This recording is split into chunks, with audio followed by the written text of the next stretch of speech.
Buenas noches, ¿cómo están todos? Bueno, el día de hoy sé que es un horario un poco complicado de familiar al centro de es.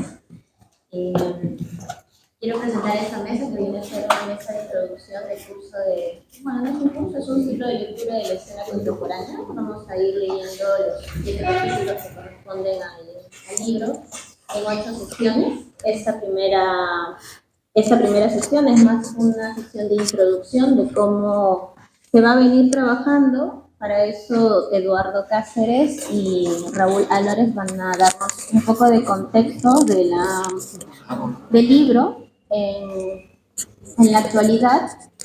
Y voy a terminar esta pequeña mesa compartiendo algunos datos que se han trabajado en el archivo Mariátegui sobre el centenario de la publicación. Así que sin más, voy a...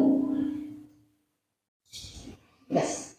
Así que sin más voy a presentar a Eduardo, que tendrá un tiempo entre 15 y 20 minutos, igual con Raúl, y bueno, de ahí Bien, muchas gracias, Ana. Un gusto estar con Raúl también en la mesa. Y buenas tardes, buenas noches a todos los presentes y a todos los que después vayan a seguir este evento a través de redes virtuales. Nosotros hemos elaborado y hemos compartido una introducción, ¿no es cierto? Como ustedes la han revisado. Yo quisiera reforzar algunas de las ideas de la introducción y quizás añadir algunos textos que me parece que son útiles para entender mejor el sentido de este libro y sus repercusiones, ¿no? Bien, como es evidente, esto es parte de un ciclo largo, ambicioso, de querer conmemorar juntos sucesivos centenarios de José Carlos Mariátegui. Estamos toda esta década, en realidad, a un siglo de distancia de una serie de eventos fundamentales en la obra de José Carlos. La obra misma, lo central de la obra de José Carlos Mariátegui se produjo en la década de 1920. Entonces, no es casual, coincide que la década de 2020 es la década de los centenarios, el centenario de sus artículos, sus cartas desde Italia, eso que ya pasó, el centenario de su retorno al Perú después de la experiencia europea en marzo del 2023, el centenario de las conferencias que dio en la Universidad Popular Manuel González Prada. Justamente sobre eso hemos tenido 2 ciclos en esta misma casa, el año 23 y el año 24. El centenario de un drama, un evento muy importante que marcó la vida de José Carlos Mariátegui, que fue su enfermedad y la amputación de su pierna derecha, que sucede en el mes de mayo del año 24, y posterior a lo cual se intensifica todo su trabajo periodístico, ensayístico, político, intelectual, ideológico, lo cual lleva a que el año 25, justamente un siglo de distancia, en el mes de noviembre del año 25, se publique el libro que estamos queriendo leer juntas y juntos durante estas próximas semanas. Este es el primer libro de José Carlos Mariátegui, ¿no? La producción previa de José Carlos, una producción básicamente periodística, ensayística, que se hace pública a través de diversas publicaciones periódicas, básicamente diarios, algunas revistas, diarios y revistas en realidad, diarios sobre todo en la etapa juvenil, y ya desde su retorno de Europa, y sobre todo en revistas que va a publicar.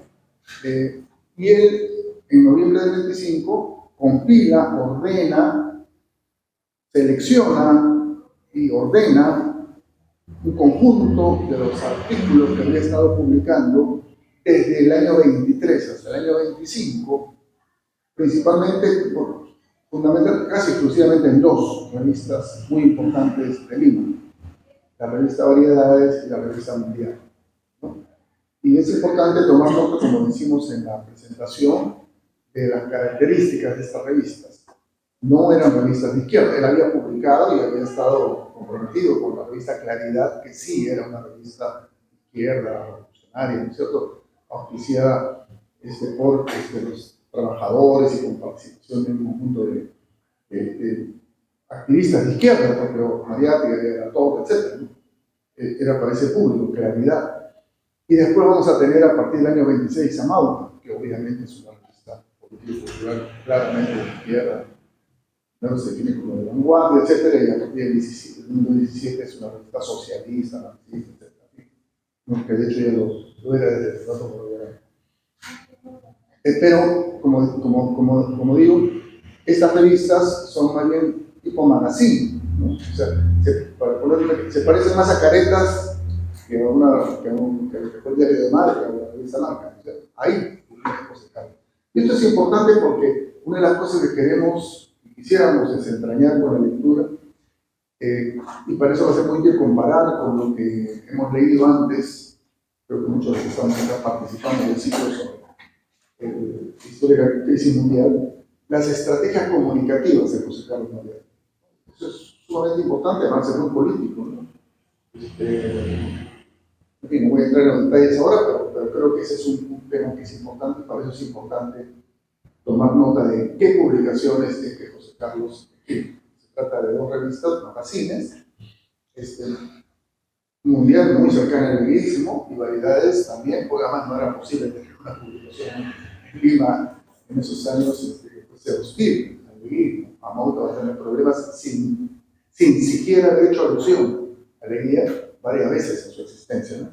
Pero en fin, entonces es el primer libro y a su vez no solo es el primer libro de José Carlos, sino es también el primer libro que publica la imprenta y editorial Minerva, que había sido fundada a mediados del año 25, justamente por José Carlos, con su hermano Julio César. Ese es todo un tema, ¿no? El archivo Mariátegui está haciendo un extraordinario trabajo de compilación, de recuperación de libros que fueron publicados por la imprenta editorial. Esa zona al final comentamos un poco más de la compilación, en la que hay varias decenas de textos que dan cuenta de que era una imprenta editorial, negocio editorial, ¿no es cierto? O sea, que publicaba eso y aquello, etc. Pero que a su vez era un proyecto político sumamente interesante, ¿no? Un proyecto político dice él, en la presentación de la editorial Minerva, señalan los hermanos Mariátegui y José Carlos, obviamente, que escribió esto.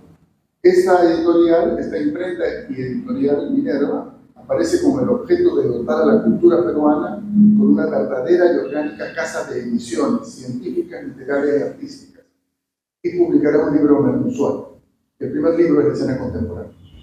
Y el anuncio prácticamente lo cumplió, porque al año 30, o sea, 5 años después, 4 años y medio después, 50 meses después, habían publicado 40 y tantos libros, ¿no? O sea, un libro mensual, bueno, entonces directamente el libro, la escena contemporánea, es una compilación de artículos, una selección y compilación de artículos publicados entre el inicio del 23 o marzo, abril, el 24, perdón, y el 25, el año 25. No es ahí hemos añadido al final, ustedes pueden ver un cuadro de artículo por artículo, cuándo se publicó en Variedades, cuándo en Mundial, para darnos cuenta que no es simplemente juntar los artículos en el orden cronológico y sacarlos, ¿no? Sino hay un trabajo de edición, de compilación y de ordenamiento que lo verificaremos cuando revisemos cada capítulo, ¿no? Sobre los detalles de cada artículo, creo que al revisar cada sección podremos ver cuál es la relación entre esos diversos textos. Dicho sea de paso, llama la atención, hay que haber cientos libres por si acaso. Curioso, es un dato, no sé, en especial la interés de Mariátegui por determinado número, que la escena contemporánea tiene 7 secciones, ¿no? Años después vamos a tener los 7 ensayos de interpretación. Esto es un dato anecdótico.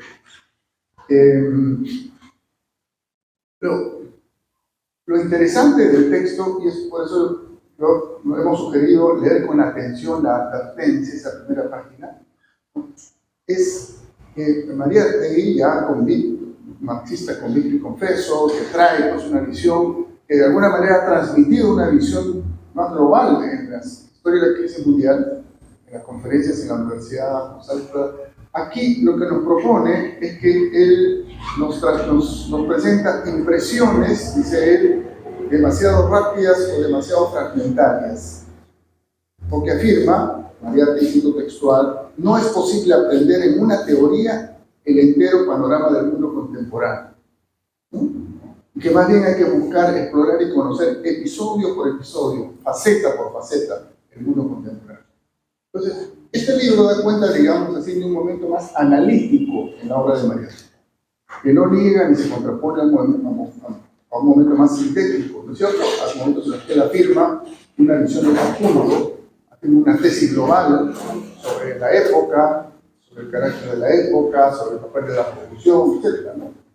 Pero para poder llegar a una síntesis sólida, consistente, verificable incluso, se requiere pasar por un momento analítico previamente, y eso es lo que hace Mariátegui, lo que nos propone Mariátegui en este primer libro, ¿no? Bueno, yo hice ahí una comparación con lo de Lukács, ¿no? Porque creo que es importante reafirmar frente a Mariátegui lo que Lukács afirmó en su célebre Historia y Conciencia y Clase, de que en el marxismo la ortodoxia está en el método, no está en la dialéctica, está en el método, en el movimiento de apropiación, análisis y síntesis de la realidad. No está en tal o cual afirmación. Esto es importante porque creo que si a alguna persona X le presentamos las secciones del libro, los títulos de las secciones del libro, dirán, caramba, esto es un libro de actualidad. Porque todas las secciones son tremendamente actuales. Teología del fascismo, la crisis de la democracia, la crisis del socialismo, ¿no? Bueno, quizás el de la la revolución de inteligencia, etc., ¿no? Quizás el de la Rusia soviética sería uno que parecería un poco. Entonces, por todo lo demás, y efectivamente es un libro de actualidad, pero lo cual no debe llevarnos a querer buscar en el libro las respuestas específicas a nuestra actualidad. Por eso yo propongo que ponemos en la introducción que antes que plantearnos la pregunta ¿qué dijo Mariátegui? Creo que la pregunta más adecuada es ¿cómo pensó Mariátegui? ¿Cómo pensó Mariátegui? Ahora, el qué dijo es importante, ¿eh? Porque muchas veces se pone en boca de Mariátegui cualquier cosa, ¿no? No es extraño que en una asamblea se para alguien y como dijo Mariátegui, si luchan no hay victorias. Bueno, pues la frase es correcta, está muy bonita, pero nunca Mariátegui dijo eso, ¿no es cierto? Y no es el caso de ponerle a Mariátegui frases que no dijo, ponerle a Mariátegui ideas que no expresó. Hay que comprender. Pero hay que ir más allá incluso de eso, ¿no? Ir más allá de lo que dijo, a lo cómo pensó lo que dijo.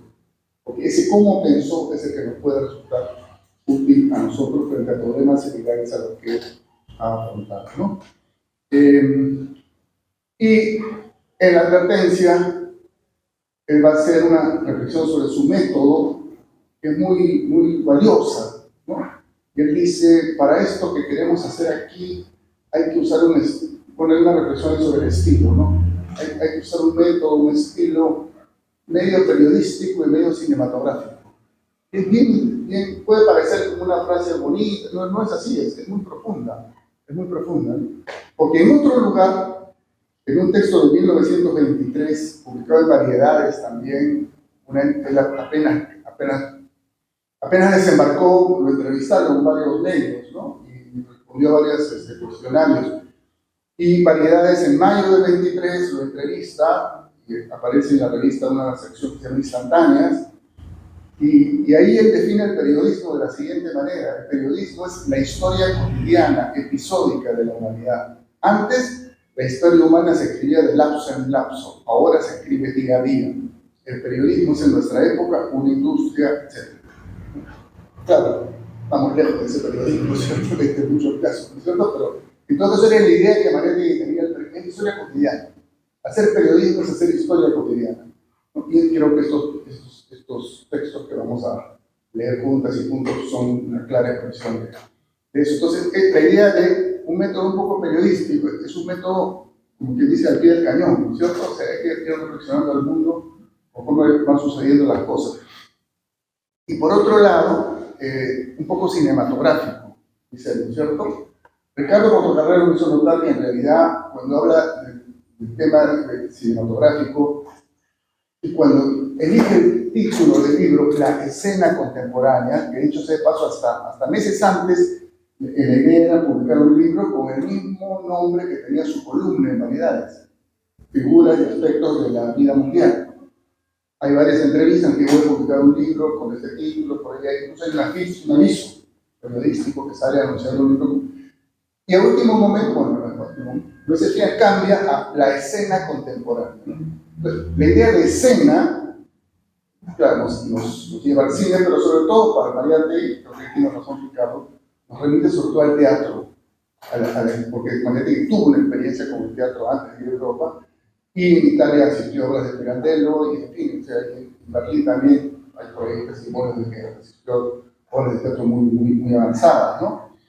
Y dice él, que en esas mismas impresiones le preguntan sobre el teatro. Dice: el gusto contemporáneo reclama un teatro sintético, un teatro impresionista, y el teatro está todavía en el ciclo realista, es demasiado analítico.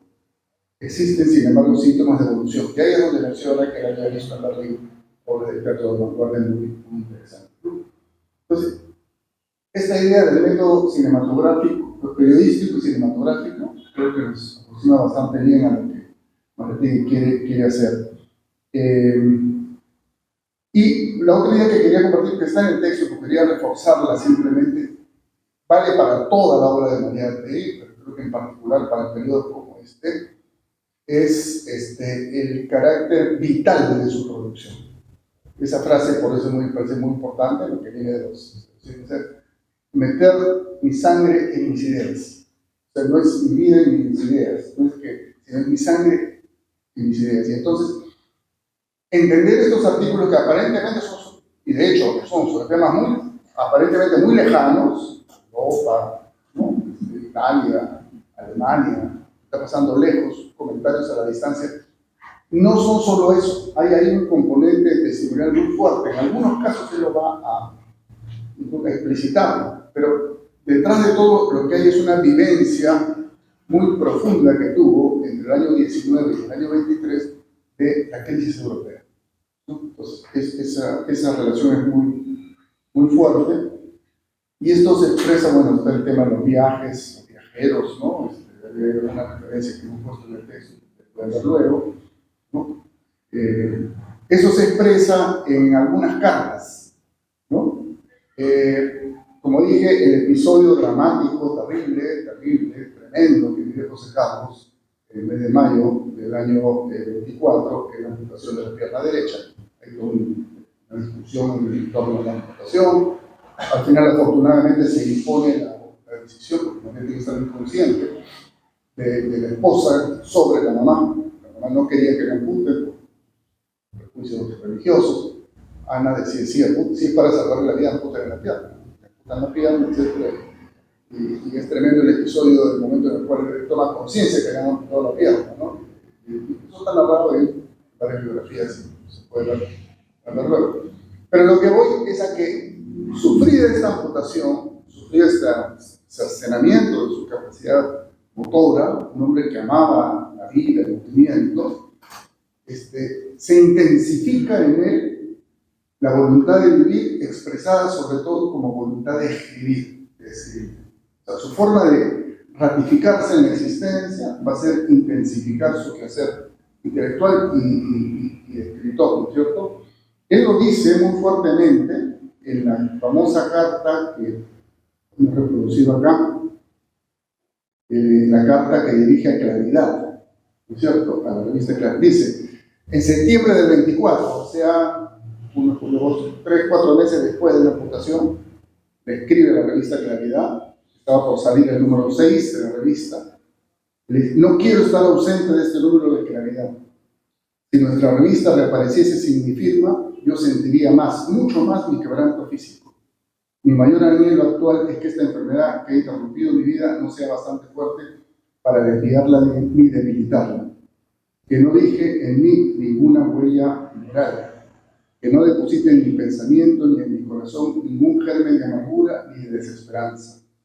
Es indispensable para mí que mi palabra conserve el mismo acento optimista de antes. Quiero defenderme de toda influencia triste, de toda su gestión melancólica, y siento más que nunca la necesidad de nuestra fe común. Esto es escrito por María Díaz en su lecho de convaleciente a sus compañeros de la revista Claridad. Como de una voluntad de vivir, de estar presente. Y en paralelo, lo que se está mencionando ahí, y yo quisiera con eso terminar esta rápida presentación, son muy importantes, muy interesantes, porque además dan cuenta del estilo de María Díaz, ¿no? Las cartas que él intercambia con el editor de Variedades, Ricardo Vegas García, que era un pobre, porque el director de Variedades era José Clemente Palma, un personaje, célebre, etcétera, muy controvertido, como sabemos, por sus opiniones sobre Vallejo, por ejemplo. Pero en fin, el que manejaba la división, ¿no? Recibía los artículos, hablaba con los columnistas, con los articulistas, era Ricardo Vegas, y él va a tener la correspondencia con Vegas que se va a mantener hasta el año 30, ¿no? Más o menos hasta el 29 o 30, ¿no? Es hasta el final de la vida de José Carlos, porque permanentemente se envía un artículo, pues, eso, aquello, etc. Es sumamente valiosa, ¿no? En el mes de septiembre, justamente, en el año 24, María que estaba ya convaleciendo en la casa que ocupó en Las Flores, en la esquina de Pichelli y Barrio del Solar, que se llama un barrio que se llama El Euro. Le dice, visítame pues, ¿no? Y ya me han sacado de la esquirla que detenía mi convalecencia, reanudaré mi trabajo. Y fíjense todo lo que dice a continuación, ¿no? Es impresionante. Esta carta realmente es conmovedora. La escribe desde su lecho de convaleciente. Convendría que nos concertáramos antes sobre varios temas a fin de que usted pueda organizar anticipadamente su ilustración gráfica. Pero para Maretti era muy importante, que además era propio de la revista Variedades, que sus artículos saliesen con una ilustración gráfica adecuada. Estableceríamos así el orden en que me ocuparé de Gandhi, Herriot, Romain Rolland, Turati, Amendola, Farinacci, líder del fascismo ultraísta, Vasconcelos, Bertrand Russell, Pirandello, Ricot, Spengler y otros individuos de cuyos nombres no quiero acordar. Miren ustedes el programa periodístico que Maretti le ofrece a Vegas García. Estamos hablando de 12 nombres. ¿Qué le parecería, más aún sigue adelante, qué le parecería un artículo sobre el proceso Matiotti, que va a ser justamente el artículo con el cual él va a debutar el Mundial, más bien? Bueno, estoy muy documentado al respecto por la prensa italiana de todos los matices. A propósito, apareció lo de Maeztu sobre el fascismo, que establece mentiras, de fin, y le termina hablando de un libro de Pío Baroja.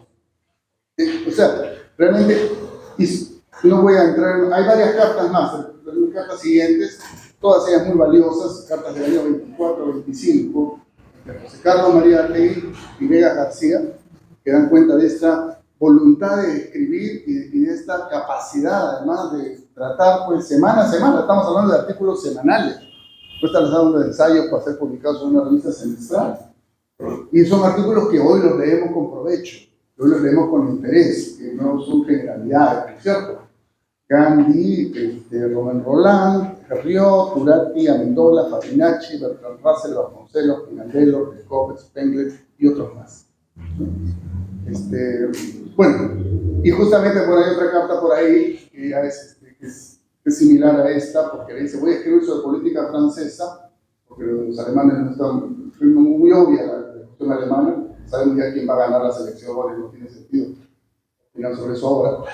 Voy a escribir sobre política francesa en una lista de 10 personajes, y yo francamente los conozco porque están en la carta de María, sobre los cuales le pide a Vegas García que consiga fotos, que son líderes socialistas, liberales de la política francesa del momento. Bien, entonces, este me parece que es un dato sumamente importante, bueno, es un dato valioso para el conjunto de la obra de María Artegui, ¿cierto? Esta idea de mi sangre en mis ideas, mi vida en mis ideas, la interrelación entre vida y producción, creo que es algo muy valioso, hay que siempre resaltarlo en el caso de José Carlos. Y en ese sentido, este libro hay que leerlo como parte pues, de todo el proceso vital de José Carlos. Ricardo Portocarrero ha señalado en el estudio minucioso de los artículos que hay una primera fase de Mariátegui ya en el Perú, en la cual predominan los artículos de tema internacional, ¿no? Y justamente la escena contemporánea va a ser expresión de esa fase. Luego viene una fase en la cual predominan los artículos de tema nacional, que es lo que culmina con 7 ensayos, ¿cierto? Pero hay una última fase en la cual vuelve a tener un peso muy importante en lo internacional, los años finales de José Carlos, ¿no? Y eso se ve en distintas de sus publicaciones. Bueno, hasta ahí en todo caso mis comentarios, ¿no? Yo asumo que ustedes conocen el texto que hemos preparado como introducción al ciclo, ustedes lo han podido revisar. Bueno, ya está ahí, ¿no? Hasta ahí, y quizás luego conversamos un poco también sobre algunos de los temas. Muchas gracias.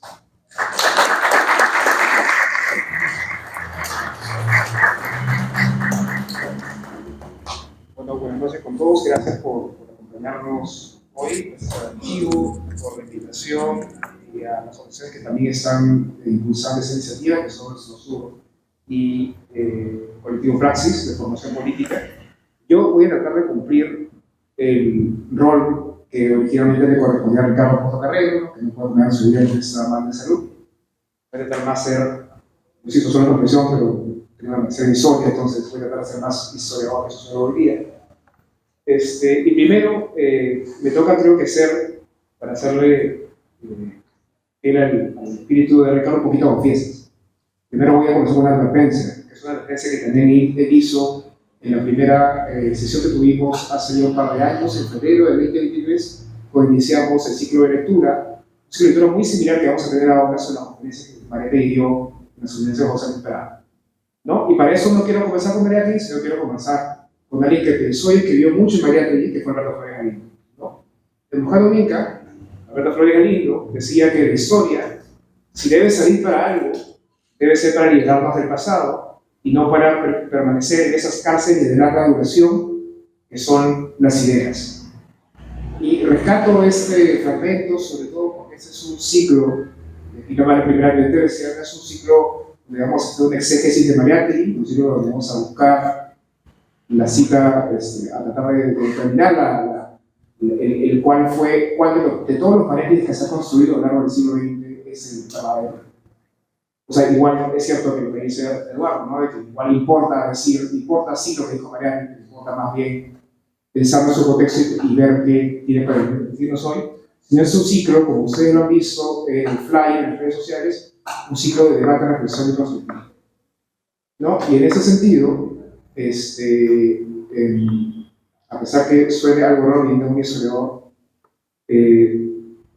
creo que lo más fructífero para nosotros en las semanas que siguen va a ser no tanto pensar en el pasado por el pasado, sino en el pasado para el presente, ¿no? Y aquí también rescato a José Carlos en los 7 ensayos tiene unos fragmentos, para no caer en el rosario de citas, hay una cita de los 7 ensayos que a mí me gusta bastante, que siempre la recuerdo conmigo, y José Carlos dice que el problema de nuestro tiempo no está en saber cómo ha sido el Perú, está más bien en saber cómo es el Perú.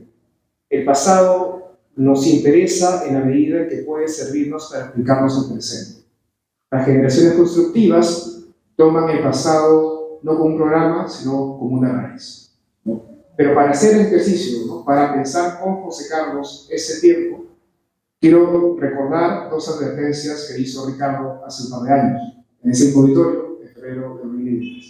La primera es que vamos a tratar de salir de esta mala costumbre que tenemos aumento de los personajes secundarios, ¿no? De buscar similitudes y diferencias, ¿no? ¿Cuánto se parece el tiempo de Mariátegui a lo que tenemos ahora?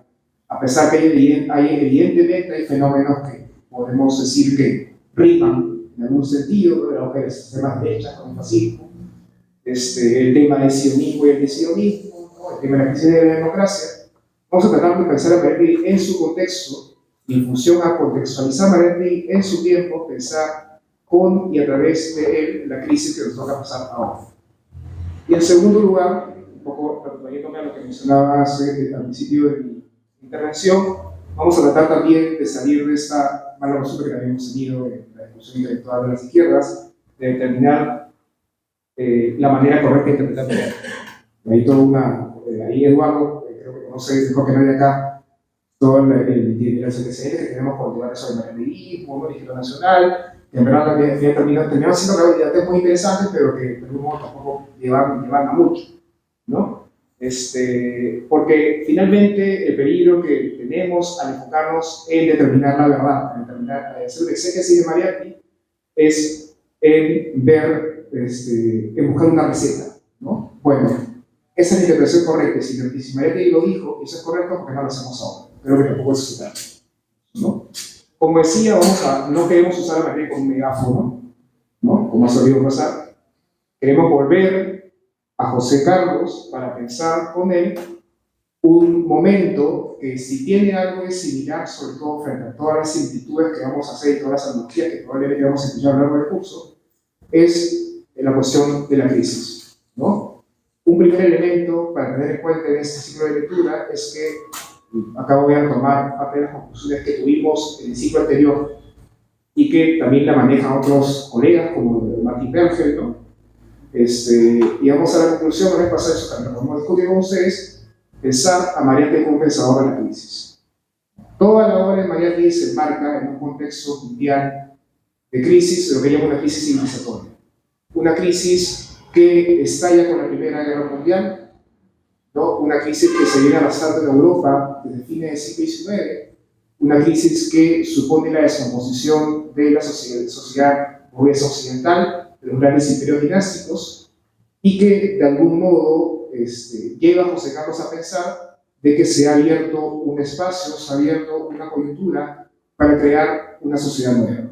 Y esa sociedad nueva para él va a ser representada por el socialismo al alero de la revolución bolchevique, ¿no? Entonces, hay 100 años de distancia entre la escena contemporánea hoy día, pero digamos que, como José Carlos en su momento, estamos viviendo una crisis civilizatoria también.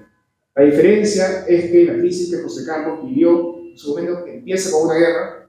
En nuestro caso, empezó con la caída de la bolsa de Wall Street en el año 2008 y que tuvo como, digamos, un segundo punto de quiebre en la pandemia del 2020.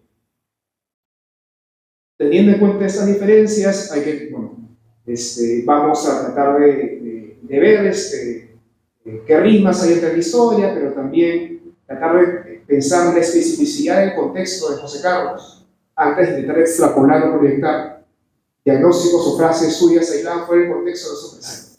Considerando igual de que, siendo fiel a lo que él mencionaba en los ensayos, ¿no?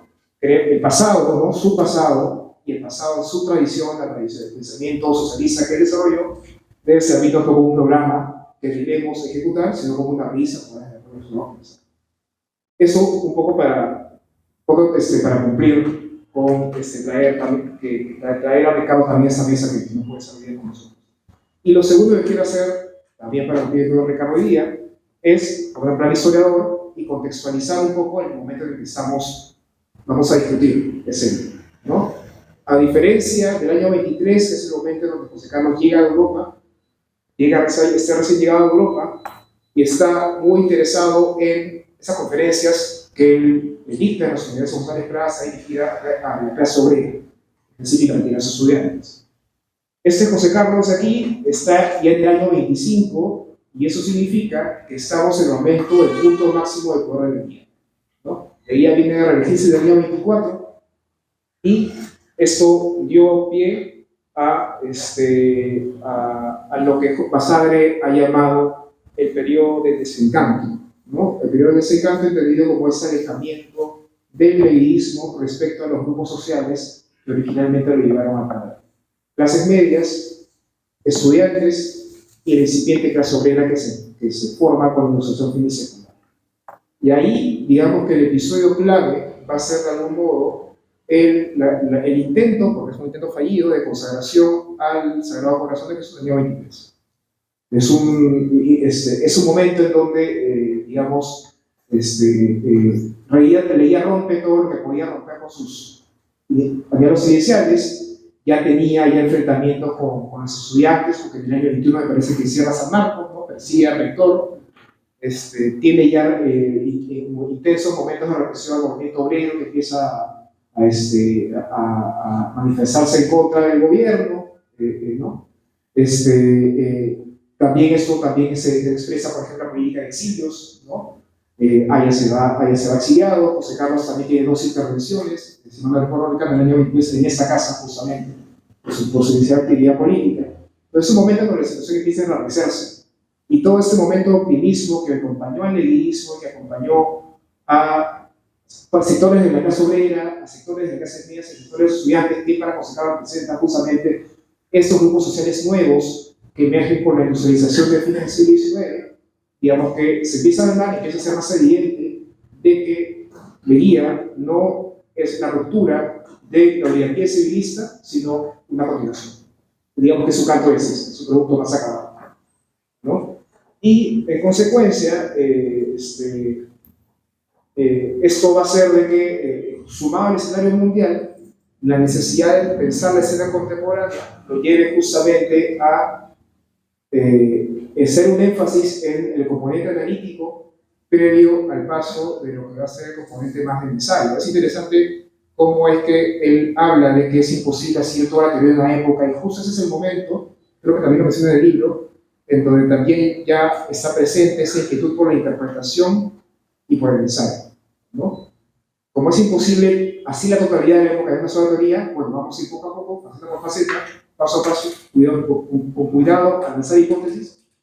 Y son hipótesis, digamos que la escena contemporánea y las conferencias pueden ser entendidos como, digamos, el lenguaje académico de hoy, ¿no? Documentos de trabajo, ¿no?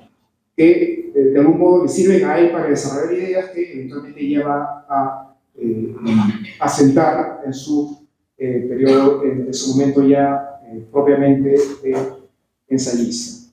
Ese es un primer momento, ¿no? Estamos en un momento de crisis del leguismo, que es una crisis que también está procesando a nivel, es una crisis que a nivel mundial, digamos que está procesando la crisis del capitalismo y la posguerra, ¿no? Porque ya acabó la Primera Guerra Mundial, se dio el Tratado de Versalles, hay países que han ganado, hay países que han perdido, se consolidaron la Sociedad de las Naciones con Wilson y Lloyd George, ¿no? Que también de hecho se ha incluido en la universidad contemporánea. Entonces, José Carlos está intentando pensar las secuelas de eso que ya pensó, que ya discutió en las conferencias, pero de un modo mucho más profundo. Y van a ver, si ustedes revisan integralmente la obra de José Carlos, van a ver que José Carlos es una persona que vuelve una y otra vez a los mismos temas. La democracia, personajes también, ¿no? Lloyd George, Wilson, porque es una persona que justamente está convencida de que no hay interpretación final, ¿no? De que todo es, digamos, perfectible. Es un momento también que hay que tener en cuenta que a la par de la consolidación de los acuerdos bélicos, ¿no? del tema del Tratado de Versalles, digamos que es un momento en donde aparecen estos fenómenos, como diría Gramsci, ¿no? Estos fenómenos morbosos, que empiezan a centrar también en Europa. Parte de la crisis de la democracia que ella reflexiona con los obreros estudiantes de la Universidad González Prada, ya está empezando a, digamos, a organizarse políticamente a partir del ascenso del fascismo unitario, ¿no? Pero es un fascismo que no es el fascismo de los 30, no es el fascismo de ya consolidar el poder, sino que es un fascismo que a él le interesa particularmente porque él dice que tiene esta emoción romántica, son sus palabras, esta suerte de mística que el socialismo de algún modo ha perdido, y porque es un socialismo que se ha anquilosado, se ha vuelto demasiado racional y ha subestimado justamente lo que sí supo leer Mussolini más que bien, que es el tema del humor de la gente, ¿no? El humor de abajo.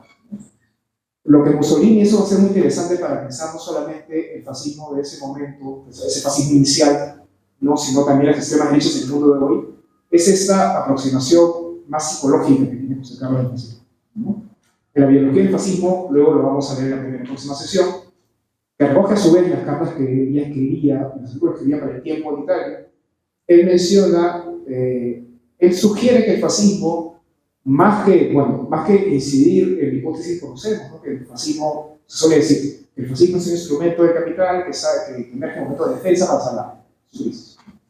Él menciona más bien de que el fascismo es una suerte de estado de ánimo, ¿no? Él señala de que hay ahí hay una figura a la que me presta particularmente atención, que va a ser muy interesante también para pensar cómo justamente es que a partir de análisis de pequeños personajes, de pequeñas figuras de la escena mundial, de la escena contemporánea, él va a proyectar grandes intervenciones sociales, ¿no? Que es la figura de Gabriel D'Annunzio. Gabriel D'Annunzio, que era un literato, un escritor italiano, que de algún modo recoge todo ese espíritu revanchista, nacionalista, de una Italia golpeada por el Tratado de Versalles, que se lanza su aventura para recuperar el territorio del Fiume, una aventura romántica, ¿no? Porque es una aventura irrisoria, casi quijotesca, y que para José Carlos sintetiza justamente ese espíritu romántico de época que el socialismo ha perdido y que él intenta recuperar tras la noción del mito de su época. Y él va a decir algo muy interesante, ¿no? que creo que va a dar mucho la discusión sobre la geología del fascismo, que dice que el fascismo, bueno, Gabriel D'Annunzio no era fascista, pero el fascismo era denunciano, ¿no? El fascismo lo que hace es recoger un estado de ánimo revanchista, nacionalista, de una sociedad en crisis, y lo que hace Mussolini, si digamos que el mérito que tiene para José Carlos, es que organiza ese estado de ánimo y lo organiza políticamente. Mussolini es el condotiero de ese clima social de la popularidad, ¿no? Entonces es una posesión que tal vez habría que pensar de manera cruzada, por ejemplo, con la sociología de masa, ¿no? que escribió Wilhelm Reich por esos años, ¿no? A ver si podemos ver puntos de contacto a través de él, pero es una manera alternativa de pensar el fascismo que tal vez convendría tener en cuenta también para pensar en las secuelas psicológicas de la crisis y cómo es que José Carlos puede llevarnos a pensar esta emergencia de extremas derechas desde un punto de vista más psicológico, si quiere, libidinal, ¿no? Emocional, de un capitalismo que está en crisis, ¿no? Este es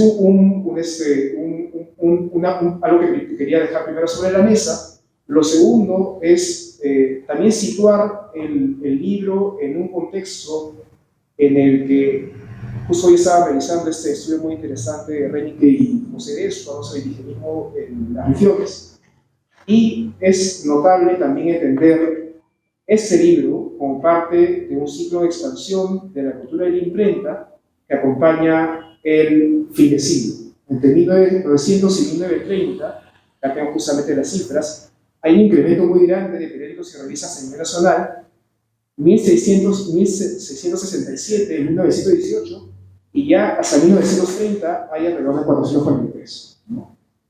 Hay un desarrollo muy necesitado de la imprenta que también creo que es importante tener en cuenta para contextualizar toda la apuesta editorial de José Carlos, ¿no? Por la idea de llevar sabemos de que la Revolución Socialista está muy conectada con la palabra impresa, pero digamos que las oportunidades técnicas que brinda el capitalismo también le permite a José Carlos también tener un proyecto intelectual que, usando la tecnología del capital, permita proyectar una contrahegemonía, ¿no? También hay que tener en cuenta de que hay un aumento de la alfabetización y la escolarización en ese Perú finisecular, ¿no? Alrededor del 221%, según este estudio que estaba revisando, entre 1900 y 1930, que va a la limón con un crecimiento poblacional del 140%, ¿no? Entonces, crecen las clases medias, de alguna manera, se amplía la educación, hay un boom de publicaciones periódicas, ¿no? O sea, y ustedes revisen nada más lo que está haciendo ahora, creo que estamos sacando justamente, el CEDOC de San Marcos. El CEDOC digitalizó muchas revistas de ese momento, en los años 20. Flechas, Calidad, Amauta, o sea, la cantidad de producción impresa que hay en ese momento y producción impresa que además viene portando nuevas ideas con respecto a, digamos, que el discurso decimonónico liberal que está también en crisis, ¿no? Y esto también me lleva a complementar lo que mencionaba Ricardo acerca del tema del estilo de José Carlos. José Carlos fue de todo un periodista, ¿no?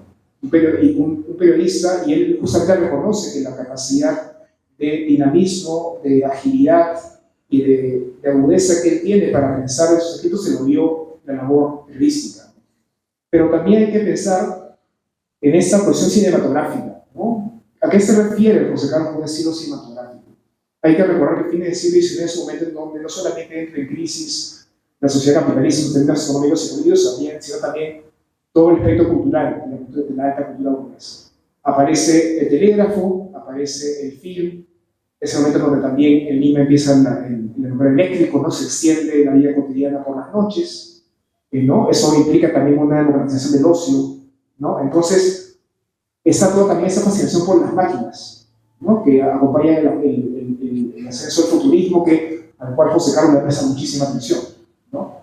Y a mí me llama mucho la atención de que hay en uno de los escritos que le diría José Carlos a José María Eguren, él hablaba de Eguren, su capacidad de asombro y de cómo Eguren veía a la tecnología casi de una manera lúdica, con juguetes, ¿no? Una capacidad biológica de la tecnología. Y justamente la manera en cómo Eguren va a concretizar esa admiración por la máquina va a ser cuando fabrica una pequeña camarita de fotos, y una de esas fotos que él toma es una José Carlos María Película, que está en el archivo de la LP, ¿no? Entonces, esos intelectuales que viven el fin de siglo, que un poco viven el impacto de las nuevas tecnologías de la comunicación que trae la industrialización, están, digamos, que también, digamos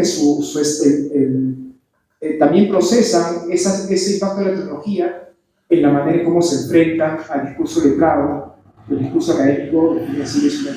Justamente y creo que es clave, no es casualidad de que también estemos hablando de un José Carlos que también está totalmente imbuido en el espíritu de la reforma universitaria de 1918, ¿no?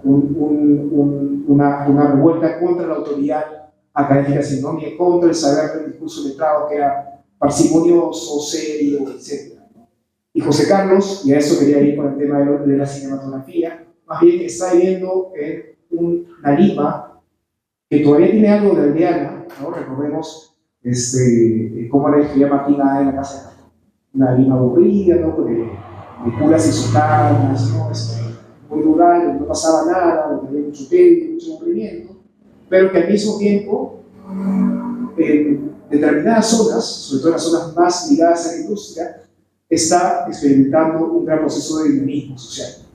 Al margen que crecen los nuevos grupos sociales de la nueva sociedad industrial, de la era política de masas, también aparecen nuevas diversiones, ¿no? El fútbol, las carreras de perros, ¿no? Acá en Santa Beatriz justo hay por el barrio de Villa Pablo Macera hay un parque que se utilizaba en ese momento para que los perros corran, ¿no? El tema también de la aparición del cine, ¿no?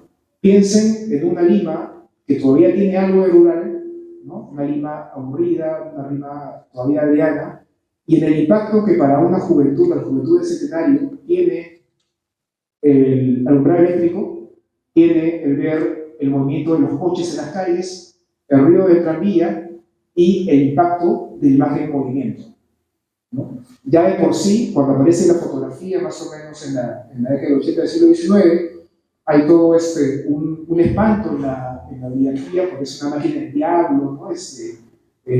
Piensan de que hay la foto, digamos, captura el alma de la gente, ¿no? Entonces, eso para José Carlos, un poco José Carlos además que viene también a hacer toda esa intervención en el cementerio con los amigos, ¿no? Con la realidad rusa, que es un José Carlos que además admira, como está tan aburrido, quiere un poco también sacar de la rutina a la sociedad limeña adocenada, ¿no? Después por el disparate, por la violencia, ¿no?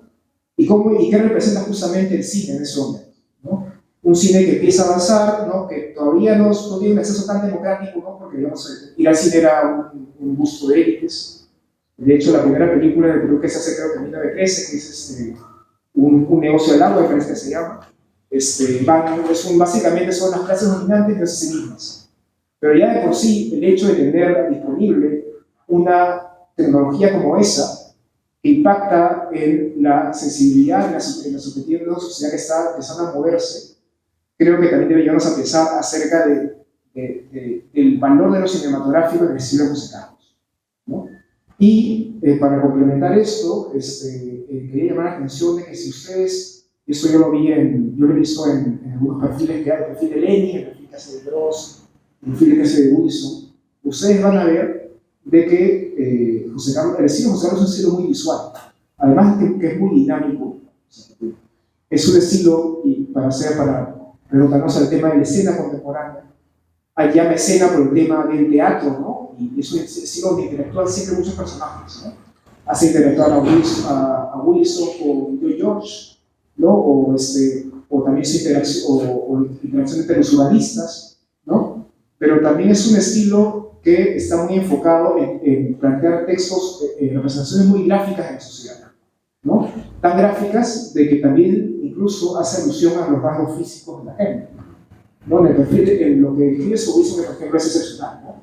Y él tiene la capacidad de vincular la descripción de los atributos físicos de Wilson con la manera en cómo él actúa en el escenario mundial, ¿no? Entonces, yo cuando leo los textos, yo siento que estoy como que leyendo pequeñas películas.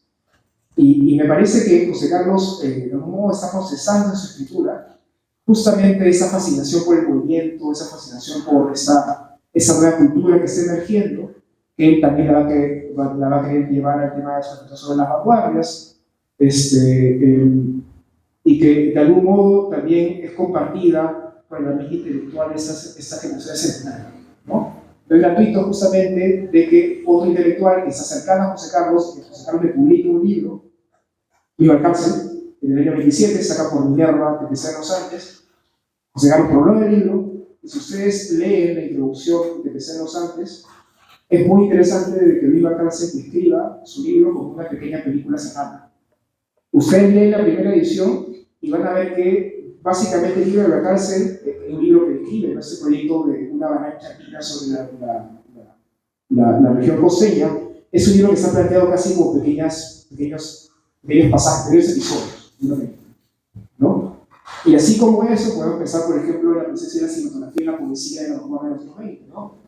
O Pedro de Amat, por ejemplo, ¿no?, que también publica José Carlos 5 metros de poemas, y un poema que se llama Reclam, donde aparecen reflexiones al cinema, ¿no? Y Enrique Peña Barrenechea, uno de los hermanos Barrenechea, titula uno de sus poemarios Cinema de los sentidos puros, ¿no? Entonces, creo de que además de lo que menciona Eduardo, es evidentemente cierto de que hay una influencia del teatro en la manera en cómo José Carlos piensa la escena, la idea de la escena, ¿no? Un escenario donde hay personajes que se levantan entre sí. Hay también esta cuestión de la fascinación por lo que implica el cinema en los cambios culturales del Perú del siglo XX, y que justamente anuncia, que justamente son parte de lo nuevo, ¿no?, que trae esa sociedad de crisis, y que él justamente va a rastrear en sus escritos. No sé si me olvido de algo, porque hay algunas cosas más que quería decir. Tal vez señalar el tema de que la escena contemporánea es curiosamente uno de los libros menos que recibió menos recepción en su tiempo, ¿no? Pues claro, se quejaba mucho de eso. Pero también hay que tener en cuenta de que es un proyecto, digamos, que parece en un momento también algo descolocado en el ambiente intelectual y social del momento, porque es un momento en donde a nivel de la clase obrera, digamos, todavía la influencia del anarcosindicalismo es muy fuerte. El anarcosindicalismo ha traído también una consolidación de una prensa obrera también muy potente, ¿no?, que maneja un modo de producción mucho más artesanal, mucho más autónomo al momento comercial, y digamos que José Carlos está intentando acercarse no por la escena contemporánea, no a la clase obrera directamente, como sí lo hizo en las universidades populares, sino su público, como decía Eduardo, son las clases medias, ¿no? Son la gente que lee Mundial, la gente que lee Variedades. Y uno se pregunta, ¿no?, ¿por qué es que un socialista de confeso escribe para la clase media y no para la clase obrera? Tenemos la impresión con Eduardo, y eso también está en el texto, sugerir en el texto, es porque en ese momento hay una demanda muy fuerte, hay una inquietud, una ansiedad muy fuerte dentro del Perú y de todo el mundo por saber cuál va a ser el final de la crisis que se veta con la guerra, ¿no? ¿Cuál va a ser el final de la crisis de la democracia, que ya empieza a tener expresiones morbosas con la emergencia del fascismo, que ya ha empezado a tener estos problemas posterior a las luchas primeras luchas por la liberación en las ex colonias, ¿no? José Carlos sigue muy preocupado por la formación del Estado yugoslavo, por ejemplo, por lo que llaman la misión de Israel bajo liderazgo sionista. Entonces es un momento en que todo está cambiando y de todas las certezas que habían animado esta vida dulce, tranquila, ¿no? Adocenada de la Belle Époque, se caen. Y al momento que se caen, bueno, evidentemente esos sectores sociales que están viviendo ese momento de tramonto, como él usualmente usa esa palabra, están justamente atentos a cuál va a ser el final del plan europeo.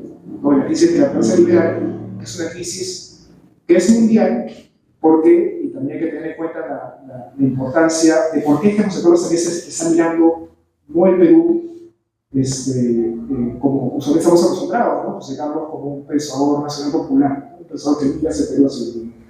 Es un pensador que está mirando en la mente internacional porque él, como bien decía en sus primeras conferencias, la expansión del capitalismo por industrialización ha generado una sociedad internacionalista, ¿no? La inserción del Perú en un mercado mundial capitalista de una manera dependiente, sedentaria, ¿no? Periférica, ha hecho de que no podamos estar fuera o no podamos entendernos de lo que está pasando en el mundo, ¿no? Entonces, creo que pensar justamente en una contemporánea es una invitación a retomar algo que creo que se perdió en algún momento durante los años 80 y 90, que es esta visión de esa dialéctica entre lo nacional y lo internacional. No solamente pensar a José Carlos como un pensador peruanista, lo fue, pero pensar tal vez de que lo que más conocemos de él son los ensayos, que conocemos el Perú y todo lo que vino en su época más telúrica, es más bien parte de un proceso en donde él está buscando justamente cómo articular al Perú en un proyecto de una revolución mundial, ¿no? Y creo que aquí, la escena contemporánea nos va a permitir justamente entender o releer mejor, ubicar mejor los 7 ensayos, ubicar mejor el problema del indio dentro de esta salida que él quiere dar a esta crisis civilizatoria mundial, ¿no? Bueno, en esta hora dejamos de ubicarnos en el contexto, ¿no? De plantear algunas preguntas. Hay muchas cosas más que debo haber apuntadas, pero no quiero agotar más los temas, más quiero animarlos a venir los próximos sábados. Y bueno, gracias por asistir, los esperamos el subsiguiente sábado aquí en la Casa Madrid.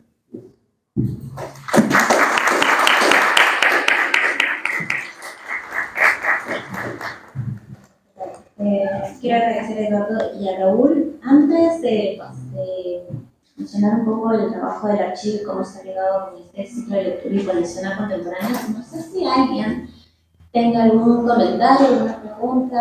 El micro está abierto porque en realidad esto va a ser un ciclo de lectura.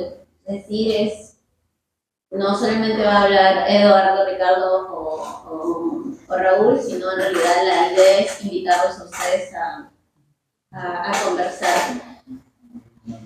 Hay una mano por ahí arriba. A ver, ahí. Adelante. Sí, a ver. Bueno, lo que quería decir era la costumbre de sus comentarios son muy acertados. Creo que lo que comparten, no tanto los revolucionarios como así, es el plan vital, ese anverso a partir del cielo, este sentido de lucha, este sentido de vida que de alguna forma organiza todo, y que es algo común tanto en el arte como en los barrios. Comentabas, el desafío de las máquinas, la cuestión de la violencia, ¿no? Es algo tan claro, no solamente en el vanguardismo, sino en el libre también hay un cierto elogio a la violencia.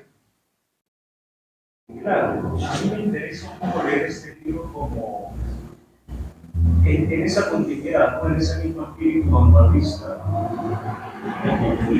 sea, yo creo que acá se pone en perfil este carácter más volcado al mundo, que es algo contrario a las lecturas y un poco al panfleto también que se han logrado.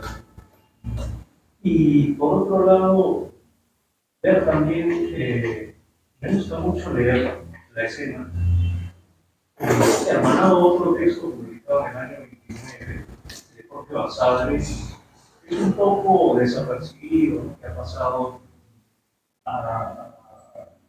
no sé, creo que ni siquiera se ha reeditado, ¿no? Es equivocación. Este texto de crítica cinematográfica y de comentarios también sobre la vida social del entonces. Nada, esas son las primeras impresiones que tengo, casi fílmicas también, y espero que podamos seguir con esta dinámica de conversación, de comentario.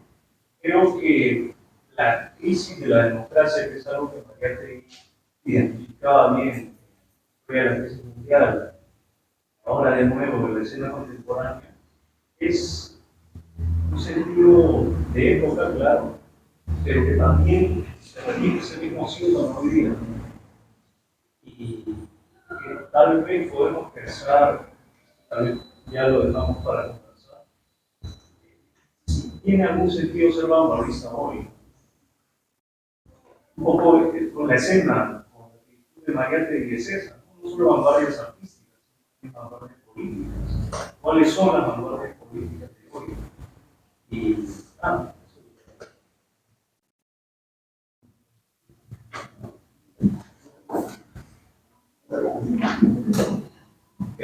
Bueno, gracias también nuevamente.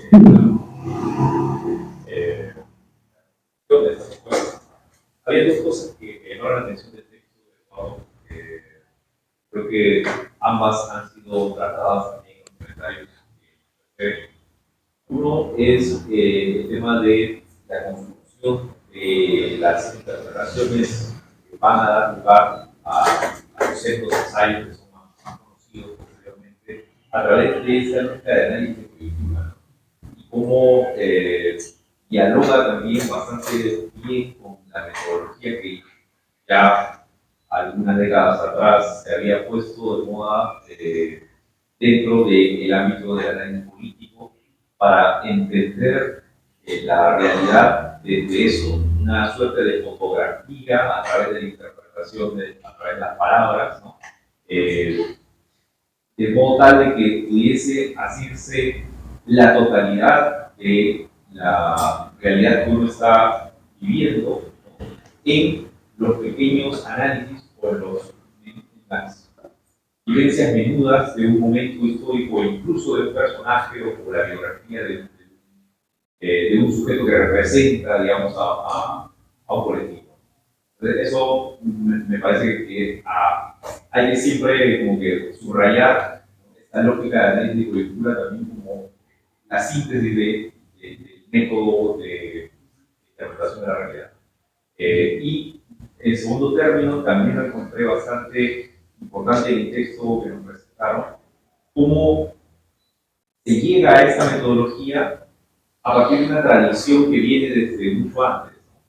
Que viene incluso no solo en el siglo XIX, sino en el anterior, que es que estos pensadores, muchos de ellos están insertos en haber pasado por trayectorias de ser viajeros y de recoger a través del testimonio de su viaje, de las impresiones que tienen en conocer otros lugares, en sobre todo extrañarse de circunstancias que son ajenas al lugar de donde parten, ¿no? Las posibilidades, las potencias y también las dinámicas justamente de vanguardia que van encontrando en esas realidades externas o realidades extrañas. Como a partir de esas impresiones, al recogerlas a través justamente del análisis, pueden tener una emoción prospectiva, si se quiere, de la transformación de las realidades de otra parte. Me parece que esas dos dinámicas son muy importantes de resaltar y que aparecen además en este texto.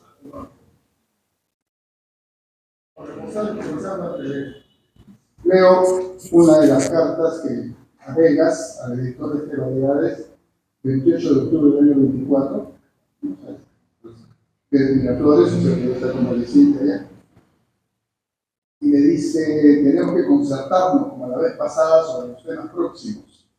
Formularemos una lista. El cable será siempre, por supuesto, como hasta ahora, un elemento imprevisto y decisivo. El cable es la noticia, ¿no? El cable lo que está llegando. La noticia será siempre, por supuesto, como hasta ahora, un elemento imprevisto y decisivo, pero procuraremos, hasta donde nos sea posible, predecirlo. Entonces, es el acontecimiento, el hecho, lo que llega con el cable, es lo que va a determinar qué escribimos. Pero tratemos de hacer un contexto, de tener un plan, ¿no es cierto? Esto es lo que tú dices, ¿no? Justo también como parte del estilo de Mariette, esta apreciación que hace diversas ideas a su entorno. Y yo lo que quiero plantear que una de las cosas que trabaja Mariette es, yo diría, la dialéctica de la complejidad. Escribe sencillo, ameno, periodístico, ágil, pero ese estilo que podría dar lugar a una discusión literaria, sin embargo, conduce al análisis. Y un análisis de un conjunto de factores, de elementos, de variables, como se dice en estadística, que logra síntesis, a través de lo cual logra una síntesis mediante el análisis. No es una mera exposición de hechos, sino también ahí hay una interpretación de esos hechos. Y una interpretación que tiene que ver con una totalidad mucho más compleja, mayor, algo concreto a la totalidad, para devolver un concreto pensamiento, como decía el filósofo Osip, etc. Entonces, la suya es una dialéctica de la complejidad. Por ejemplo, los trabajos se focalizan en uno de los aspectos donde se focalizan, claro que algunos han dicho acá, la crisis de la democracia. Como de esa crisis, también en esa crisis, la expresión de esa crisis es el fascismo y las propias vacilaciones de la democracia liberal, que se entregan al fascismo, dudan, y luego el propio capitalismo sienten también la inconveniencia del fascismo, como que en algún momento sintieron la debilidad de la democracia liberal para poder contener al socialismo. Eso es lo que yo quería decirles. Y por último, recordar que el día es el aniversario. Sí, lo que tenía en la historia de nacimiento de por eso decidimos hacer.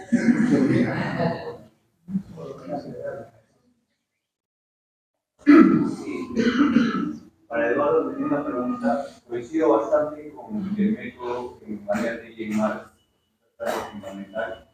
Pero yo me decía la pregunta, no debería también importarnos bastante qué es lo que dice, porque en función a lo que dice Mariette y cuán acierto con la realidad tiene lo que dice, valida eso el método. Entonces, mi pregunta le viene en ese sentido, ¿no? También tendríamos que buscar en el libro que vamos a leer estos meses la exactitud para validar el método de Mariette. El producto valida el método. Yo ahí, por ejemplo, en el texto que ustedes han leído, esa carta claridad, incluye un párrafo sobre coyuntura, que es bastante exagerado, ¿no? En el cual dice: el método reaccionario ya está adoptado en el mundo. Bueno, es una expresión de entusiasmo, de optimismo, de alguien que quiere ratificar su cuerpo. Pero justamente los análisis que hace luego, ¿cierto?, más de detalle van precisando que no están así, ¿no? Porque el fascismo se cae en 15 días, ¿no? Una cosa muy recurrente en la izquierda por siglos, ¿no? El capitalismo siempre está en crisis, el imperialismo está en crisis, el neoliberalismo está en crisis. Bueno, pero parece que no está tan en crisis, o sea, sigue siendo tan agresivo y todo. Entonces, esa complejidad, como decía Fernando, es claro, ¿no? Pero tú tienes razón, o sea, el producto es el que valida el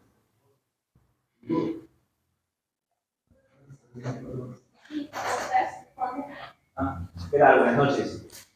Ante todo, quería hacerle una consulta. ¿Qué rasgos fundamentales consideran ustedes en la escena contemporánea que podríamos describir como un análisis marxista? Yo considero que en los 7 ensayos el análisis está mucho más claro, sobre todo en el problema del indio, cuando menciona que el problema del país no es un problema administrativo, ni jurídico, ni eclesiástico, sino meramente económico. Ahí consideramos que estamos hablando de estructura, de superestructura. Dentro de la escena contemporánea, ¿qué rasgos o forma metodológica consideran que podríamos decir e identificar si hay un análisis marxista de por medio en esos sentidos? Bueno, eso es algo que vamos a buscar responder progresivamente, pero yo solamente quiero marcar un elemento que lo hemos conversado varias personas desde el seminario anterior, tenemos que es importante, yo creo que el análisis de variable de todos los fenómenos es un análisis a partir de la sociedad y a partir de la lucha de clases. La lucha de clases, creo que es lo central para explicarse el fascismo, para explicarse la crisis de la democracia, para explicarse por qué la Unión Soviética se consolida, para explicar el papel de los intelectuales, es la lucha de clases. Ese es claro. Y digo que es importante hoy porque de manera un poco inadvertida se ha extendido en las izquierdas una lectura geopolítica del mundo. ¿No? Y eso es otra cosa. O sea, si entendemos la historia como conflicto entre bloques o entre estados, eso es otra lectura, eso no es marxismo. O sea, el marxismo es al revés. La clave de la lucha de clases, y los estados y los bloques resultan ser coaliciones de las clases, en última instancia, y no entidades subsistentes en sí mismas, ¿no? Yo creo que es muy peligroso en los discursos de izquierda, no de todos, ¿no? Pero algunas personas de izquierda, no corrientes, de que se han comprado un rollo geopolítico. Y si tú asumes una perspectiva geopolítica, al final lo que te queda es optar por este bloque o por el otro, ¿no? Los actores son los bloques, ¿no? Así, bueno, si Lenin hubiese sido geopolítico, en el año 14 hubiera tenido que optar entre un bloque y otro, y él optó por uno de los bloques. Claro, ¿no? Yo creo que la lógica de la vida tiene un sentido muy parecido, muy parecido. La clave está en la equivalencia del fascismo. ¿Qué está por ahí? ¿Qué está pasando en la sociedad? ¿Qué está pasando en la sociedad? En el conflicto último, a partir de ahí el político, y a partir de ahí se explica la lógica de los estados, ¿no? Y a partir de ahí se explican guerras y todo lo demás. Yo diría ese elemento como una de las líneas que podemos seguir, ¿no? Y de repente vamos a descubrir otras, ¿no? Obviamente el tema de la economía y la política es clarísimo, ¿no? O sea, toda la crisis de la democracia tiene a la base un tema de crisis de economía capitalista, del fascismo mismo, etc. Entonces, creo que es una muy buena pregunta y creo que es la primera pregunta que vamos a querer trabajar juntos. Sí, nada más, yo voy por lo mismo, ¿no? A pesar de que van a haber en muchos textos de que se habla de la misión de Israel, ¿no? El problema de la consolidación del Estado yugoslavo, el sujeto para aconsejarlos nunca es el Estado nacional, son las clases sociales, ¿no? Y empezando por ahí está el marxismo, ¿no? Entonces, igual con la crisis de la democracia, ¿no? Él habla de la crisis de la democracia como la democracia liberal no puede contener esas dos fuerzas, esa contradicción, el capital y el proletariado. Entonces, ahí desde ya, o sea, más allá de cómo es que va a llegar el problema de la tierra, la perspectiva social, la perspectiva de lo que ocurre en el llano de la sociedad, es lo que finalmente determina cómo es que va a mirar la sociedad contemporánea en el libro y los análisis que siguen. Eso, pero sí, vamos a seguir discutiendo sobre el tema más adelante. Sí, yo quería comentar que hay un elemento importante, considero importante en toda la obra de Mariátegui, de muy jóvenes de realidades, y que no ha sido nombrado, que Mariátegui es el hombre religioso, porque en su etapa joven, cuando estaba Juan, él ganó un concurso por un ensayo al siglo de los milagros. Entonces nunca dejó de ser un hombre religioso, creyente en Dios. Y ahí está la particularidad, mientras más decía que la religión es el orden del pueblo, entonces creo que esa particularidad hace que pueda modificarse mucho la interpretación que se pueda tener sobre los textos de manera. Y creo que también debe estar presente en el análisis.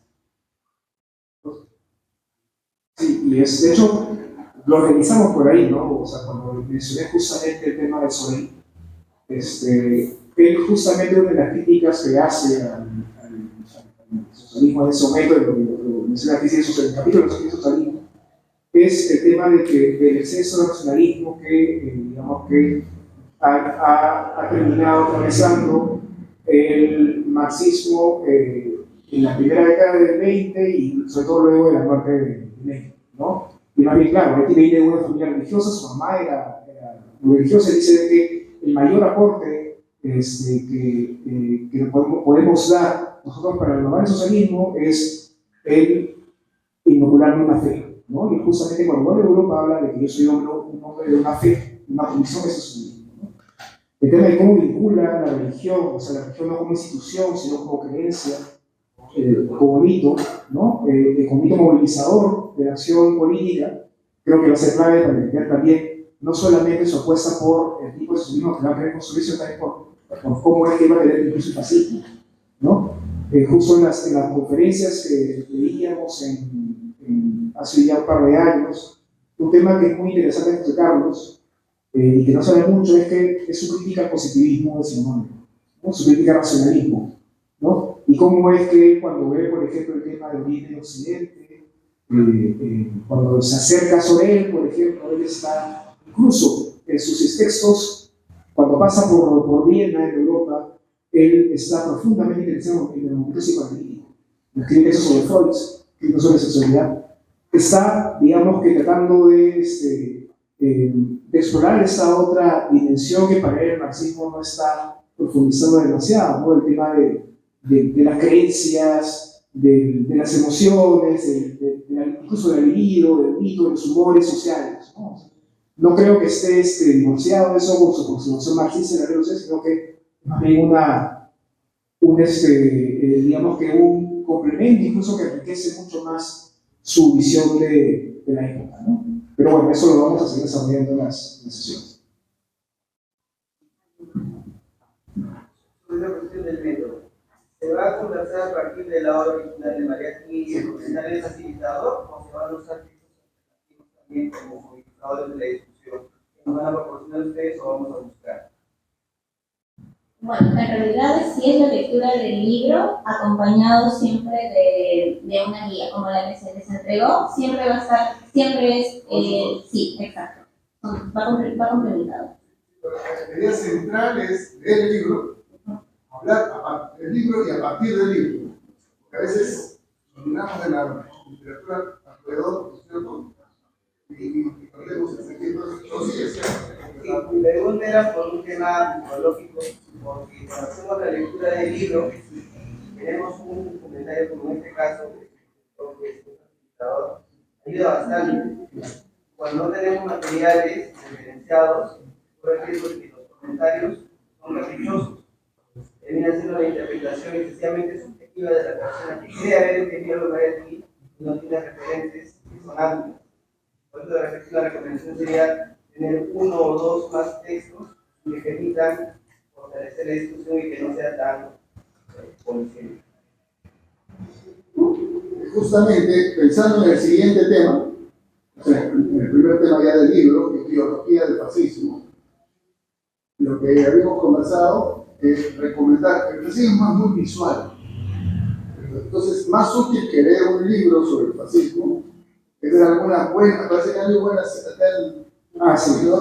Veo muchas series. en series, cosas, ¿no? Porque eso sería muy útil para contextualizar el texto de José Carlos, ¿no? Ver algunos productos que hay, parece que a ver, Pues sí, bueno, evidentemente siempre, bueno, al menos en la experiencia que hemos tenido con conferencias, siempre salían referencias complementarias a lo que estábamos leyendo, aparte de la ley de lectura, pero lo dije la otra vez en la Católica, o que nosotros en la Católica, en la Universidad Contemporánea, el fascismo es un fenómeno que tiene mucho de visual, tiene mucho de performance, ¿no? Y este año ha salido una serie, 18 capítulos, va a ser una novela de Antonio Sculati, un escritor italiano, que se llama M, el hijo del siglo. Es la primera parte de lo que va a ser una trilogía, 3 temporadas, de básicamente una biografía ficcionalizada no solamente del ascenso de Mussolini, sino de cómo es que se forja el fascismo en la sociedad italiana. La serie se llama M, el hijo del siglo. M son los que se me pasado en WhatsApp un rato. Y a mí me parece muy interesante porque no solamente está enfocada en Mussolini, Mussolini es el gran personaje, ya visto algo ahí, pero también aparece D'Annunzio, aparece Marinetti, aparecen las peleas entre comunistas y fascistas en la calle, ¿no? Aparece todo el momento de exposición social, la dinámica parlamentaria, y para ponernos en contexto, y creo que eso también es una entrada perfecta para el ser contemporáneo, es una serie que va desde 1919, creación del movimiento fascista, fundación del movimiento fascista, no es que creen algo, sino que le pongan en el movimiento social, y llega hasta el caso Mateo, que en el año 24. La escena contemporánea sale en el año 25. Entonces es un buen contexto. Son 8 capítulos, lo voy a pasar a Rosa. Y hay otra, ya para discutir el tema del nazismo, que tú justamente yo la he pensado muy maratonianamente ese tiempo, que se llama Babylon Berlin. Es una serie de 7 temporadas, es en alemán. Babylon Berlin, que ahorita va a haber una última temporada, ahorita terminado porque queda del 29, ¿no? Y la idea de la serie es no contar el ascenso del nazismo desde lo que solemos ver, ¿no? Hitler, Goebbels y todo su élite política, sino desde la sociedad civil. Los protagonistas son una cabaretera y un inspector de policía, y es ver justamente cómo es que se hace ese monstruo de trabajo, ¿no? Y cómo es que finalmente, un poco para leerlo también clave de cómo sacar los del fascismo, la biología del fascismo, cómo es que el nazismo extrae el humor social y lo organiza políticamente, ¿no? Entonces se llama Babylon Berlin para el nazismo, y es el hijo del siglo para el ascenso del fascismo hasta el proceso Mateo del año 24. Ya luego es otra odisea. Un par de películas de historia del nazismo. El caso Mateo. Hay una película italiana, el caso Mateo, es un clásico. Y ahí creo que se presenta la crisis del Aventino, cuando los parlamentarios neoliberales, junto con la energía del pueblo comunista, dicen, no, hay que regresar, tiene sentido. Y que parece grande. La otra película es Amor y Anarquía, de Giancarlo Giannini. La idea de activista anarquista que intenta el atentado. Sí, hay una producción importante de ahí, seguramente puedo compartir por el WhatsApp. Lo voy a pasar. Porque es muy visual, el fascismo es un fenómeno más política en realidad, porque fue acumulando, organizando, obviamente, lo que hace documentales, pero esa dirección. Sí, yo solamente iba a decir que justo todas estas referencias se iban a compartir por el canal de WhatsApp que se había creado, por eso era la importancia de la inscripción en realidad, porque varios, independientemente de los materiales que se desarrollen para la realización de las sesiones que vienen, sí es importante las referencias actuales que justo se están mencionando tanto Eduardo como Raúl. Siempre va a ir acompañado que se realizó, igual en el ciclo pasado que fue sobre la crisis mundial, se va a continuar con ese mismo proceso. Los que no estén todavía de repente del grupo, hay que realizar de repente sus datos para poder agregarlos, para que puedan estar. Sí. Ahora, yo solamente voy a hacer un poco la parte aburrida, quizás, de repente, de la mesa. Primero agradecer al Museo José Carlos Mariátegui, al Archivo José Carlos Mariátegui, yo acá sentado lo represento perfectamente. A nuestro sur, Álvaro va a estar con nosotros en las siguientes sesiones. Y a los amigos de Praxis, que también han hecho posible parte del proceso de todo ese trabajo que hemos venido realizando meses atrás en realidad. Con respecto a lo que es la escena contemporánea y el trabajo que ha hecho el Archivo Mariátegui, el día de hoy justamente se les compartió dentro del canal de WhatsApp un trabajo de recursos visuales que se habían realizado a partir de los capítulos del libro, que en este caso son 7, 2 principalmente, que son una línea de tiempo. La línea de tiempo se ha acompañado del trabajo que se hizo con Ricardo. Si bien la escena contemporánea está compuesta por artículos de variedades en mundial, prácticamente más de variedades que mundial creo que solamente son 6, no sé, 5 o 6, me estoy equivocando, y 3 que uno viene a ser la introducción, la presentación que hizo al libro de Henry Barrios de la editorial Renovación con el cuchillo de los dientes, y uno de los textos del capítulo de Biología del Fascismo me parece que fue escrito exclusivamente justo para el libro, ¿no? Que viene a ser los nuevos aspectos del fascismo, sí. Entonces, esa línea de tiempo lo que trata de hacer es un poco contextualizar el año en que se escribió, porque en realidad el libro está compuesto de manera temática y no de manera cronológica. Cada capítulo lo que hemos hecho es, en este caso, darle un color, por así mencionarlo, lo digo entre comillas, para seguir la línea de cómo Mariátegui iba escribiendo desde el 24 hasta el 25 que se publica el libro, y justo lo mencionaba Eduardo, que era la importancia del cable en ese momento, porque él iba escribiendo a partir de las noticias que llegaban del cable. Eso es uno, y el siguiente ejercicio que se ha realizado, que también lo pueden encontrar en los recursos del archivo, es un mapa de grafos. Este mapa de grafos está compuesto prácticamente de todos los nombres e instituciones que Mariátegui nombró en todos los capítulos de la escena contemporánea. Justo los nombres que mencionaba tanto Eduardo como Raúl, como Wilson, Herriot, como Mussolini o Marinetti, por ejemplo. Mariátegui los interrelacionaba dentro de sus propios escritos. Como por dar un ejemplo, que es lo que se ha realizado, es que en el capítulo de biología del fascismo, obviamente está el texto de Mussolini. Sin embargo, por ejemplo, podría estar relacionado con Marinetti. Sin embargo, Marinetti no está dentro de ese capítulo, sino está en el capítulo de la revolución y la inteligencia. Entonces, el mapa lo que permite es tener una visión un poco más amplia de cómo Mariátegui iba relacionando cada uno de los actores de sus artículos unos con los otros. Lo mismo sucede, por ejemplo, en el capítulo de semitismo y antisemitismo, y como ese, por ejemplo, está un poco más conectado con la crisis de la democracia, muy interesante en realidad, y lo que permite es justamente que cada uno de ustedes pueda tener una amplitud, ¿no?, de los personajes de los que se estaban mencionando, independientemente de los que nosotros conocemos, que podrían ser Mussolini, Wilson, George. Hay un artículo de Keynes, por ejemplo, también, ¿no?, que es bastante interesante porque le da bastante importancia a lo que Keynes ya estaba prediciendo sobre lo que vendría a ser la Segunda Guerra Mundial a partir de los años. Entonces, esa es la segunda, el segundo recurso, y luego está compuesto más que nada por los materiales que utilizó Mariátegui para hacer la escena contemporánea, en este caso los artículos mismos. No tenemos todos, lamentablemente, sin embargo nos hemos ayudado mucho con el CEDOC, con el trabajo que han hecho de digitalización, y una parte también está compuesta por cartas y por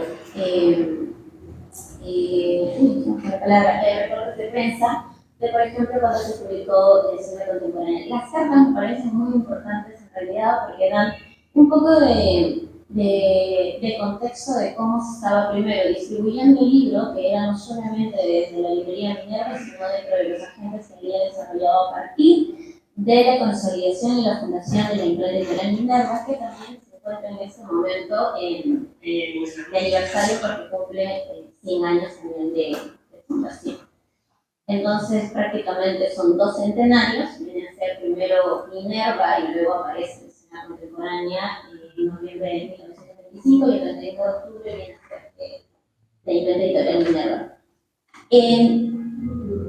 Sí, el 31 de octubre, exactamente. Y el libro debe haber salido en los últimos días, entre 24, 23, 25 de noviembre. Eso no me estoy inventando, en realidad en las cartas de Belos García lo pueden realmente encontrar, así que no me invento fechas. Y lo que quería terminar con esto de las cartas en realidad es, por ejemplo, si bien como mencionaba en algún momento que era la difusión que había tenido el libro, que era muy poca, sí en el año 1929 un doctor, Jean Fretet, que era un psicoanalista así, francés, encuentra uno de los ejemplares en una librería y le escribe a José Carlos sin conocerlo, sí, desde Francia, le escribe sin conocerlo, entonces, y le menciona lo interesante que había sido leer ese libro dentro del contexto en el que se encontraban en ese momento. Entonces da un poco, justo este trabajo que los invito realmente a revisar, que viene a hacer la correspondencia, es justamente cómo realmente si bien no en su momento, al momento de publicarse, quizás no tuvo la recepción que él hubiera querido, sí llega a tenerla con los años subsiguientes, independientemente de ya haber publicado los 7 ensayos, ¿no? Y por último hay una pequeña sección de dedicatorias. de escena contemporánea. Una es también el CEDO que pudimos tener, que era la que hace a la biblioteca de la Facultad de Letras de San Marcos, una a Carlos Roe, y es una bonita dedicatoria. Yo creo que es candidato, es muy emotiva porque en realidad lo que él hace es dedicarle el primer ejemplar de la escena contemporánea, y no solamente por eso es bonito, sino porque Carlos Roe fue su doctor y fue él el que prácticamente utiliza la primera inyección para el problema que tenía en la pierna. O sea, sí. Entonces era no solamente su médico, sino era su amigo, ¿no? Y él lo que le dice era que este libro había sido publicado también gracias a él, en el sentido de que le había podido salvar la vida, ¿no? Y una dedicatoria bastante peculiar, que es la dedicatoria que está a Leguía. Hay una dedicatoria a Leguía, que yo lo que digo es que está escrita por Julio César, el hermano, y abajo firmó José Carlos. Sí, las letras son bastante diferentes, se puede diferenciar. Entonces también no solamente hay dedicatorias en la escena contemporánea, sino también a los ensayos y algunas otras dedicatorias de su colección personal. En algunos casos nosotros tenemos una pequeña colección de los libros de José Carlos en su biblioteca personal, y otra que fue también proporcionada por el Fondo Reservado de la Biblioteca Central de la Universidad Nacional de San Marcos, con los que pudimos trabajar en su momento. Esto es un poco para dar el contexto de los recursos que se pueden encontrar en el archivo relacionados con la escena contemporánea, e incluso encontrar otros más en realidad. Para mencionar lo de Minerva con respecto a la campaña que se estaba realizando, es una campaña junto con la Balanza Taller Editorial que decidimos hacer como una búsqueda de libros que fueron publicados por Minerva, independientemente de los que nosotros conocemos, como es la escena, Esperanza de Mar, o El Pescado de los Andes. Actualmente hemos podido encontrar casi 100 títulos desde 1925 a 1930, no necesariamente editados por Minerva, sino que fueron impresos en Minerva, pero que mantiene una estética que es la que siempre hablamos mucho con Eduardo, del trabajo de Mariátegui como editor, ¿no? como editor en realidad.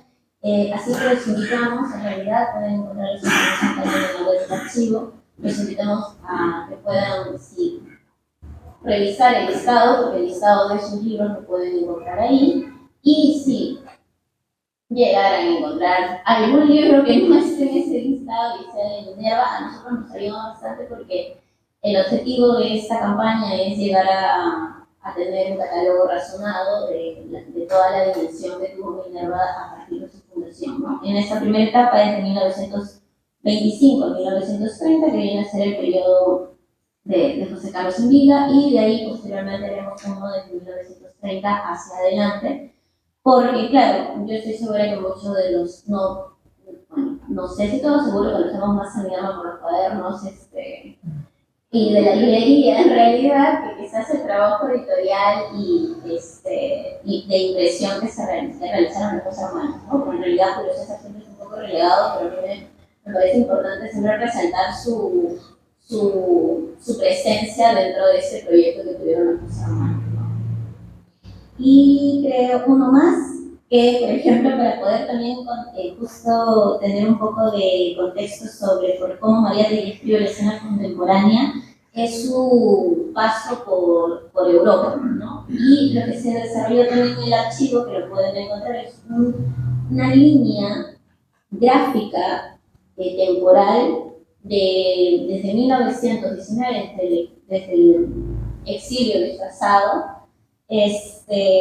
hasta su retorno, ¿no? Entonces, esa línea permite entender un poco cuáles fueron los lugares donde estuvo, los acontecimientos, porque no solamente es donde estuvo, sino en realidad cómo estaba, históricamente, cómo está el contexto europeo en ese momento. Obviamente estuvo más tiempo en Italia, pero es importante conocer, por ejemplo, en su retorno, la parte de su viaje hacia Alemania, sí, exacto.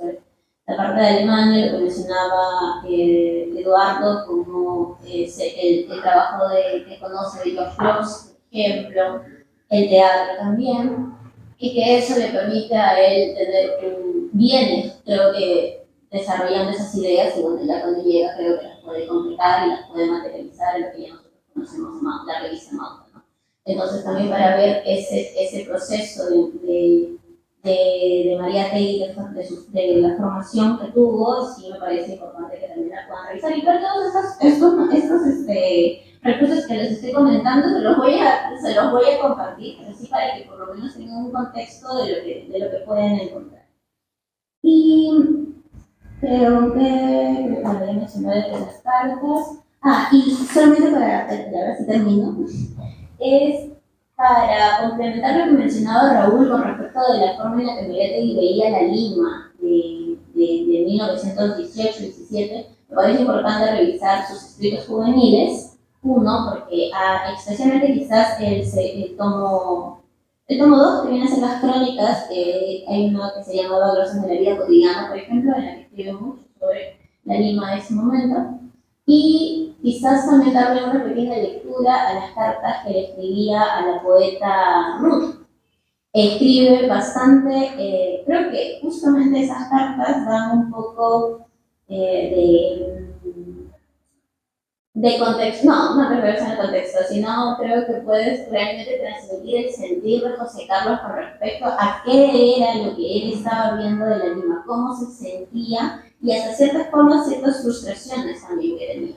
Y justamente creo que lo hacía porque quizás como todos nosotros, la correspondencia era privada, entonces por ende creo que era la forma mucho más íntima y verídica realmente de decirle a alguien cómo se sentía en ese momento.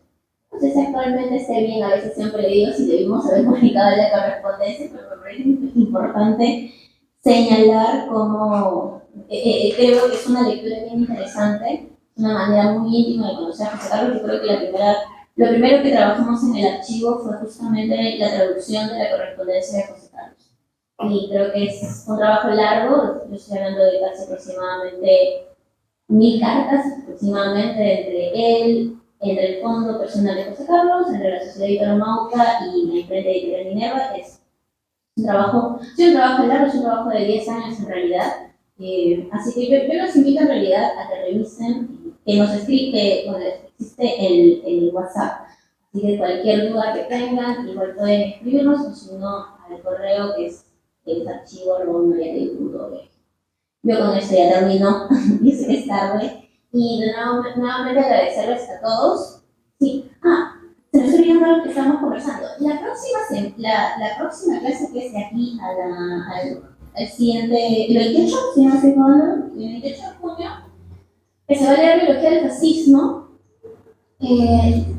Necesitamos a 2 personas voluntarias para que quieran compartir en esta mesa, en compañía de Eduardo, de Ricardo y Álvaro, con todos nosotros. Entonces, como yo les dije, esto no va a ser como una escucha y nada de una sola parte, sino va a ser de ambos lados, así que no sé quién quiere participar. Faltaría otra persona más que quiera.